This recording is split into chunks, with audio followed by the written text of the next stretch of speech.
বন্ধুসকল কি খবৰ? অন্য দিনৰ দৰে আজিও মই ফিল্ডলৈ বুলি ওলাই আহিলোঁ আৰু আজি মোৰ 6 নম্বৰ দিন আৰু আজি মোৰ ইভেণ্ট আছে 2500 মিটাৰ দুটা আৰু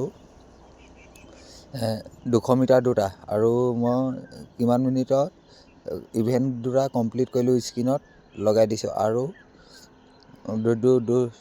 2500টো কমপ্লিট কৰিলোঁ মই 9 মিনিট 15 মিনিট আৰু 200 মিটাৰ দুটা কমপ্লিট কৰিলোঁ 28 ছেকেণ্ডত আৰু কালিলৈ মোৰ ইভেণ্ট আছে 1200 দুটা আৰু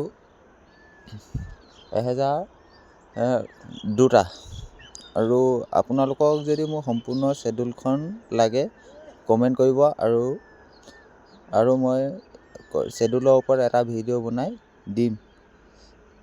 আজিলৈ ইমানেই আৰু কাইলৈ পুনৰ লগ পাম। ভিডিঅ'টো ভাল লাগিলে লাইক কমেণ্ট শ্বেয়াৰ কৰি দিব।